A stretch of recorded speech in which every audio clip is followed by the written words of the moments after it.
فبعث اللہ النبیین مبشرین و منذرین، تو اللہ نے پھر نبوت کا سلسلہ جاری فرمایا، نبیوں کو بھیجا، نبیوں کو لوگوں کے سامنے پیش کیا۔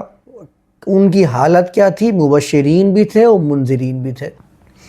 اب یہاں پر دیکھ لیجئے آپ، اللہ نے یہاں پر بیان فرمایا نبیین، نبیوں کے ساتھ، مبشرین و منذرین، اور آگے فرمایا وَأَنزَلَ مَعَهُمُ الْكِتَابَ بِالْحَقِّ، اور اس نے ان سب کے ساتھ کتاب کو نازل فرمایا۔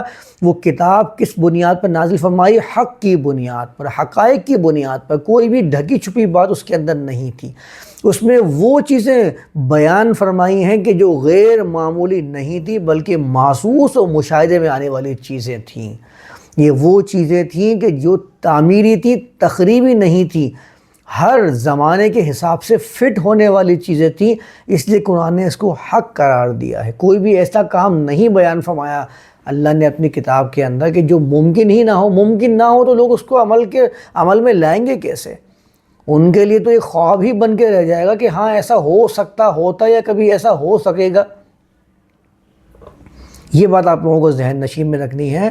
اب آپ دیکھیں یہاں پر نبیین کے ساتھ قرآن نے کہا معہم الکتاب، کتاب کو نازل فرمایا۔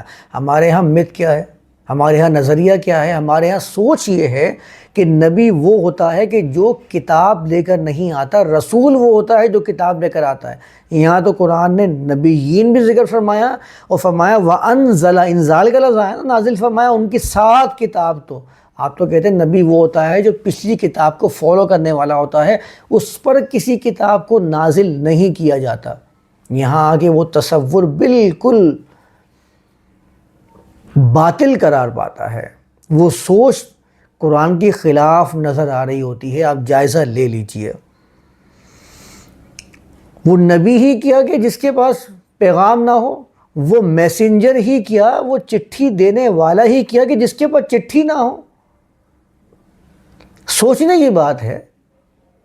تو ایسا کیسے ہو سکتا ہے کہ نبی بھی ہو اور کتاب کا نزول نہ ہو؟ کتاب کا نزول ہوتا ہے تو ہی تو نبی ہوتا ہے۔ رسالت کے لفظ کو اگر آپ دیکھ لیں تو رسالت کے تو بنیادی معنی کے اندر ہی پیغام پہنچانا ہوتا ہے۔ مطلب نبی تو ہوگا ہی وہ کہ جس کے پاس اللہ کا پیغام ہوگا، اور رسول اس کو دوسرا، ایک ہی سکے کے دو رخ ہیں، پہلے پیغام ملے گا، اس کے بعد پیغام کو پہنچائے گا۔ تو رسالت کا مطلب بھی بھیجنا ہوتا ہے، آگے بھیجنا ہوتا ہے، آگے لے کے آنا ہوتا ہے، پہنچانا ہوتا ہے۔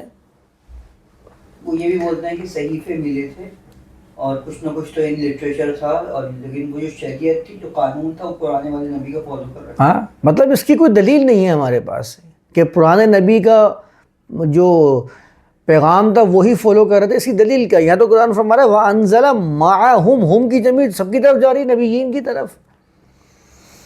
اچھا، اسی طرز کی آیت رسولوں کے ساتھ، رسول کے الفاظ کے ساتھ بھی آئی ہے۔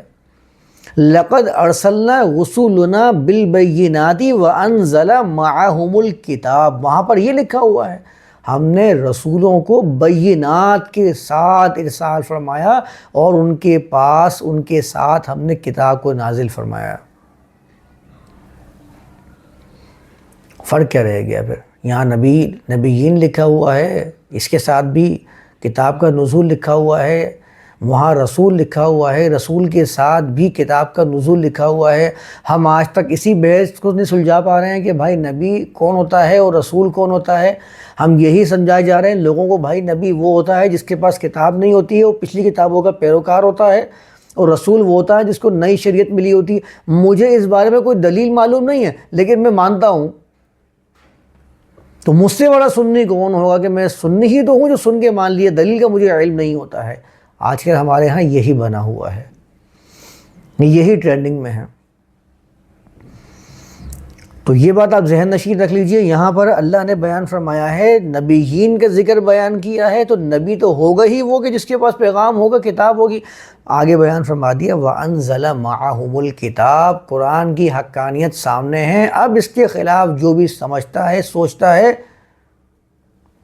تو وہ سمجھ لے کہ اس کا وہ نظریہ، وہ سوچ، وہ تصور قرآن کی آیات کے بالکل خلاف ہے۔ یہ ممکن نہیں ہے کہ قرآن میں ایک جگہ یہ لکھا ہو، اس کے خلاف قرآن میں آپ کو کچھ اور مل جائے۔ روایات میں مل سکتا ہے، وہ تو ہوتی ہی قرآن کی اپوزٹ ہیں، اپوز کرتی ہیں.